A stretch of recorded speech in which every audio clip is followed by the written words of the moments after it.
is nice. This looks tropical, kind of. Bushy. Palm trees. Okay, now I feel like I'm in America because palm trees. Those are American, Yeah. not Caribbean. No.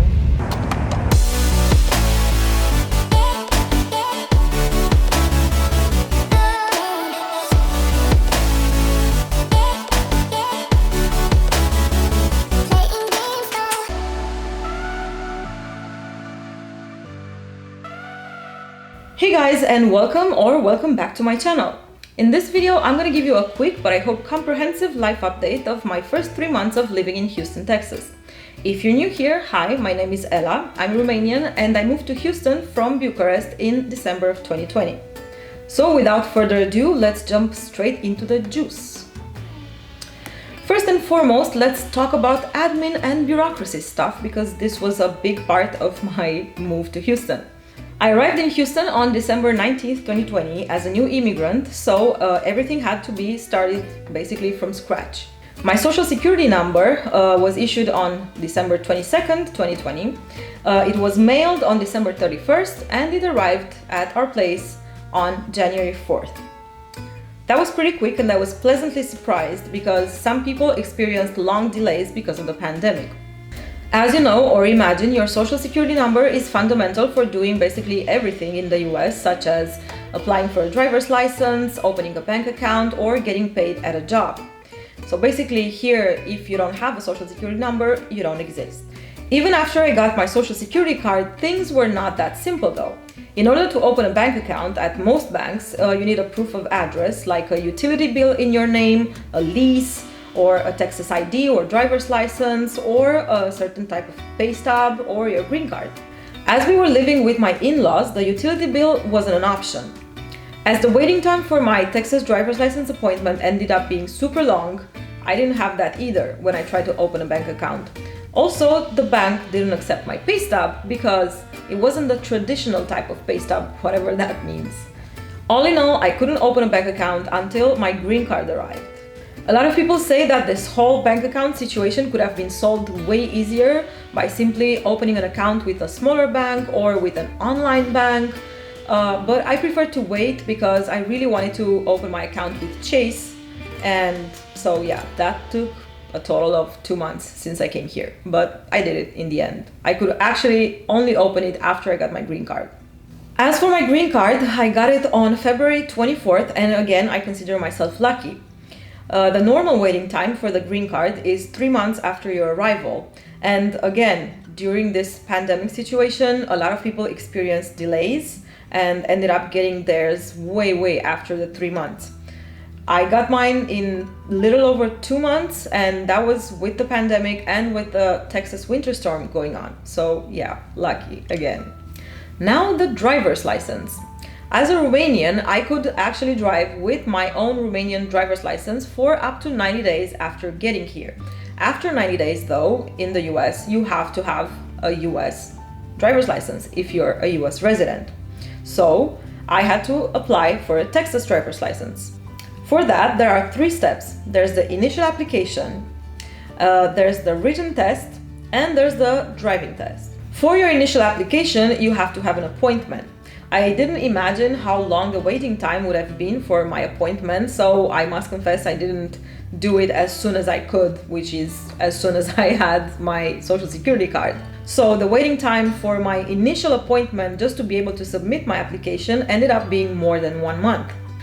I scheduled my application on January 18th, and the closest date that I could get was February 19th. On February 18th, my appointment got cancelled because of the Texas winter storm. It actually got rescheduled for March 18th, which was again going to be another month of waiting. Luckily, I had another appointment that I had scheduled on January 22nd when I went to the actual DPS office trying to get a walk-in appointment that they sometimes give you. So that day they didn't give me a walk-in appointment, but they gave me an appointment for 8th of March. Which at the time I thought, okay, what a waste of time. We just came here to get a useless appointment, and that was that. But I didn't cancel it. So when my 19th of February appointment got canceled and rescheduled for 18th of March, I actually remembered I had the other appointment scheduled for 8th of March. So I ended up submitting my application on 8th of March. As for the written test, you can actually take it online. You don't have to go to the DPS to take it there. I took it online through an online driving school, and when I went to submit my application, I already had my certificate from my written test. So all that I have to do now is my driving test, which is scheduled for April 15th, which again is a month waiting time since my application. In the meantime, I got my learner's permit, which allows me to drive, but only if there's someone over 21 who has a driver's license on the passenger seat. Now let's talk about jobs. First of all, I came here expecting to not be able to get a job for months, not only because I was a new immigrant, but also because of the pandemic. And again, I was pleasantly surprised. I actually signed the contract for my new job on January 19th, which was exactly 1 month after I got here. And this was with Christmas and the New Year in between. So yeah, pretty lucky again. I got a marketing job, which is the field that I've been working in even before coming here. And except for the first day when I went to the office to get my laptop, I'm working entirely from home. We'll transition to working from the office, I think, at the end of April. And what makes me super happy is that our office actually has a bus stop downstairs, which means that if I don't want to drive to work, I can just take the bus. And this is something quite rare in Houston, as they say. As for my husband, he actually got a job even quicker, and he started work 1 week before I did. Now, what about my fashion business? The world is a complicated place right now, so that means that wedding dresses and party dresses are not exactly in high demand, which means that I'm not going to be launching collections or doing anything big in the near future. But I'm definitely taking orders if they come and slowly working on my brand on the side. As some of you may know, I did bring all my sewing stuff to Houston. Some of them I brought them with me in my luggage, others I just shipped them. So I have my fabrics, I have my mannequins, I have my little sewing machines and all the tools that you can imagine. And I actually bought an industrial sewing machine in January, which makes me really happy because I was without an industrial sewing machine for, I think, more than 2 years. So yeah, that's a win. I'm also super happy that just in a few days, all my sewing stuff will be in one place and I'll be finally able to build my little home studio again. I had the chance to visit a couple of fabric stores here in Houston, and I was actually very pleasantly surprised because I didn't know what to expect in terms of, diversity and choice of fabrics. And I know there are more fabric stores, so yeah, I'm excited on that front as well. I have quite a few sewing video ideas lined up, and actually 2 of them are already half filmed. So as soon as I finish setting up my sewing space, I'll be back at finishing those videos as well. The next update is about our living situation. As I was saying, since coming to Houston, me and my husband have been living at his parents' place. So we were lucky enough to not have to rush to find an apartment right away, which on one hand saved us quite some money, and on the other hand just gave us the time to find the place that actually was the best place for us. After having visited quite a few complexes, we managed to find an apartment and to sign our lease on March 20. We get the keys on March 31st, and we already started ordering furniture and solving admin stuff like electricity or renter's insurance. The apartment is a 2-bedroom and it's in Midtown, so I could have access to a bus to get to work. I'm definitely gonna post an apartment hunting video because I actually have it already filmed, and an apartment tour video so I can talk about this topic more in depth. Places I saw so far. I honestly didn't have a lot of high expectations regarding places to see in Houston compared to other cities like New York. But again, I was super pleasantly surprised. If anything, us starting work so soon after getting here and with the holidays in the middle meant that we didn't actually have time to go out and about and visit a lot of places. So the first thing I saw was the Museum of Fine Arts. Well, actually we only visited one of the 9 buildings of this museum, the newest one if I remember well, which was more centered on contemporary art, but quite spectacular in itself. The Museum of Fine Arts in Houston is one of the largest museums in the United States, and its permanent collection spans more than 6,000 years of history with about 70,000 works from 6 continents, on over 300,000 square feet of exhibition space. So I definitely need a lot more time to actually visit all of it. In terms of museums, there's so much more to see, as Houston has a whole museum district, and the next one on my list will be the Museum of Natural Science.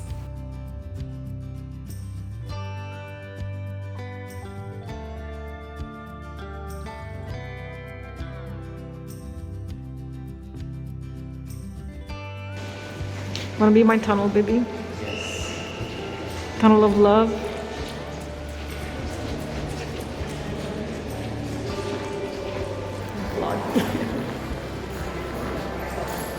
Talk to the camera, dude. Yeah, we are in a tunnel in a museum, and that's about it. The MFA, Museum of Fine Arts of Houston. It's my yellow baby. The second Houston landmark I got to see was the NASA Johnson Space Center, well, the museum area of it. This 250,000 square feet museum displays 400 space artifacts, permanent and traveling exhibits, and theaters, with a focus on the history of the human spaceflight program. I'm not a big space person, but I mean, okay, how could I move to Houston and not go to NASA? It's definitely that thing to do once in your lifetime if you have the chance. I'm sure we didn't visit all of it, but I got to see the essentials like little space shuttles and space costumes and some moon rocks and soil.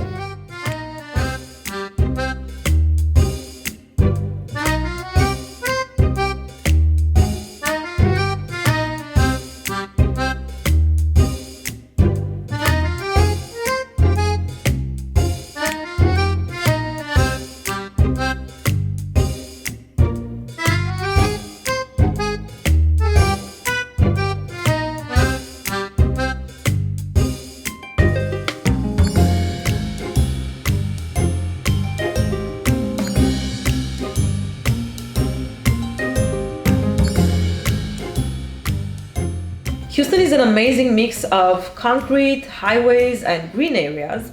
And one of the most important green spaces is the Buffalo Bayou Park, which is actually pretty close to my in-laws' house. The Buffalo Bayou Park is a 2.3-mile long municipal park located along the banks of the Buffalo Bayou near downtown Houston.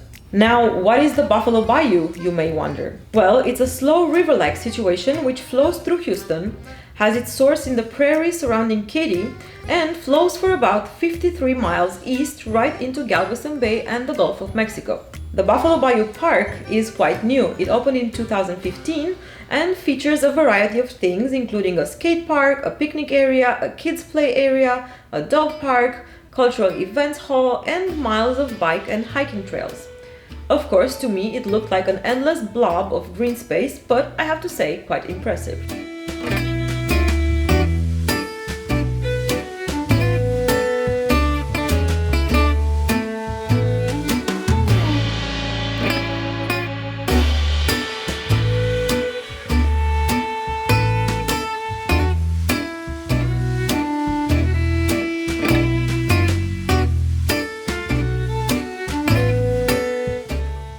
Downtown Houston. I'll start by saying that for me, this would have been the ideal place to live, but it ended up being simply not realistic. While it is impressive with all its skyscrapers, the theater district, all the cafes and bars and restaurants, actually living here ended up just not happening for us. Complexes that had prices within our budget ended up not being safe to live in. They had terrible reviews, and complexes with decent reviews just weren't in our budget. We almost applied to a place that seemed perfect and that actually had a bus stop downstairs for a bus line that took straight to my office. That was until we got home and we read the reviews saying people's cars get broken into in the garage all the time, or stuff like I was held at gunpoint. So of course we decided that we just couldn't make downtown happen for us. So I had to give up my hope of living among skyscrapers and we settled for Midtown instead, which is actually a very cool place to live and I'm looking forward to moving there. But downtown will always remain a place where I want to go again and again, and who knows, maybe moving there someday.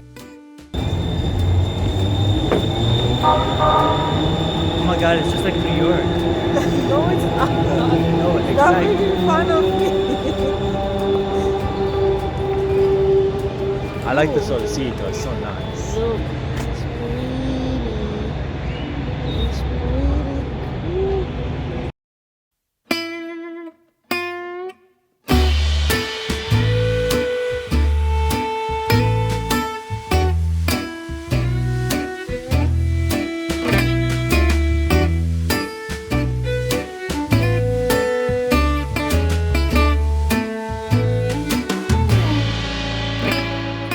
Now let's talk about the food. I've seen people on YouTube say that they don't like the food in Houston, and I'm like, girl, what? I know it's a super subjective thing, but as far as I'm concerned, I can say that I haven't eaten food here that was less than awesome. The choice of food in Houston is practically endless. You have restaurants from every imaginable cuisine and quite a few international specialty grocery stores. We didn't go to a lot of restaurants because COVID, but I did love every one of those that I went to. A short list from the top of my head would be Cuchara for Mexican food, Nippon or Katarobata for sushi, or Kenyan Ziggy's New York Delicatessen for Jewish food. In terms of cafes, I really like Minuti in downtown, which is not the bougiest place in the world, but it has a lovely vibe which reminds me of Italy. So yeah, I really love it. Being in an Argentine family and living in Texas makes it that food is actually a very big part of our lives. Be it with backyard barbecues or home-cooked meals or snacks or takeout or just eating out. And me being the glutinous person that I am and wanting to try absolutely everything made it that I actually put on quite some weight. It's 7 pounds to be more specific, but at my height, 7 pounds is a lot. And also before coming here, I was not at my ideal weight. So anyway, bottom line is I need to lose weight.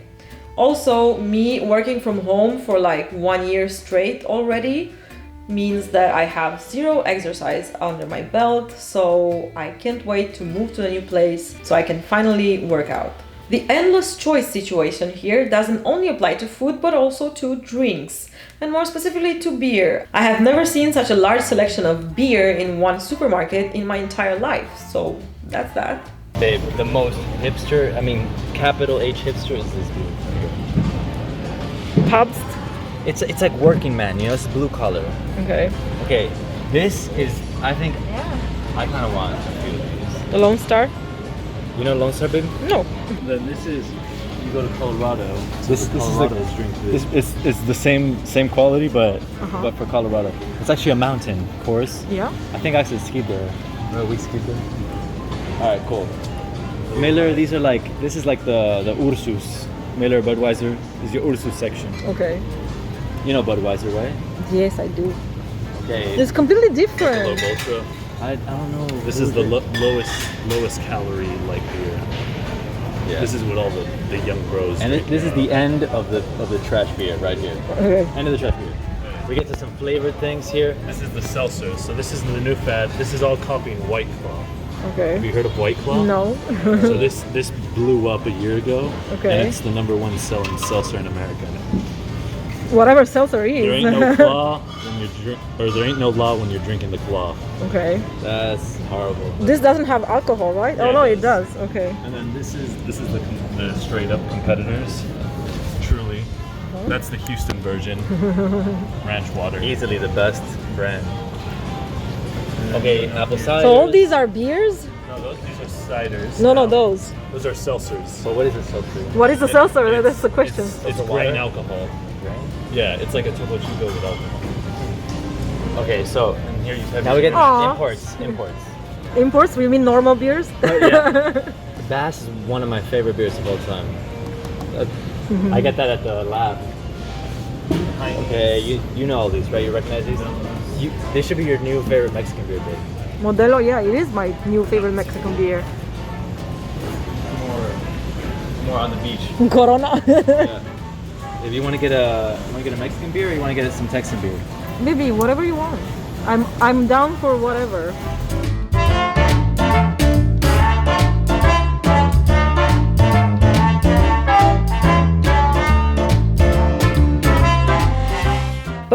selection of junk food is impressive to say the least.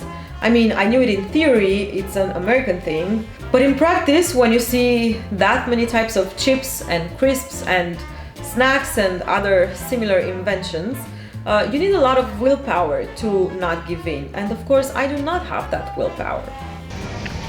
Chips galore. I see Cheetos baked.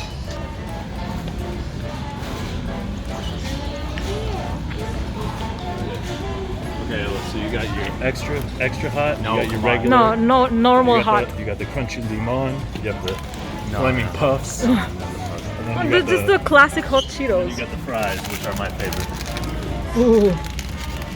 These are Okay. the classic ones. You want Okay. these? Yeah. And let's get one for Fritz too. What is Fritz want? Big boy. What about the weather? Okay, so where do I even start? They say that if you want to move to Houston, it's better to do it in the winter, so you don't get that big of a shock because of the heat. We were lucky to move here at the end of December, and the weather was literally a dream for me, like a September kind of dream. That was for a few days. Throughout the winter, we mostly had the short sleeve kind of weather and leather jacket kind of weather. But it rained minimum 2-3 times a week, and we also had the world famous Texas winter storm in February, when the temperature dropped to -9 degrees Celsius, which would be 15 Fahrenheit. All in all, the weather is pretty schizophrenic. Like, you run your AC and you wear flip-flops today, and you run your heater and you wear sweaters tomorrow. And you also have random rain literally out of the blue. But oh well, I'll report more in the summer. Bottom line is, I know it will be hot, but we shall see how hot. The size. Everything's bigger in Texas and even bigger in Houston. I guess there's just a lot of space for anything that you can imagine. Houses are big, apartments are big, highways are big, parking lots are big, cars are huge, and also food portions are huge, hence my weight gain. Houston as a city is larger than the whole county that Bucharest is situated in. Speaking of highways, I only once drove on one, which was yesterday at the time of this recording. They are that much complicated and intimidating to me. Note that I have been driving for 18 years, and I did drive on quite a lot of highways, both while living in Romania and living in Italy. So it's not like driving on a highway in general is new to me. It's just the highways in Houston are so much bigger and so much complex and so much crazy, and just people have this special way of driving on them, plus the big cars, which are scary. Also, highways here are not only around the city, but even in the city. So definitely I'll have to start facing my fears way more often and actually driving on a highway like a normal Houston person.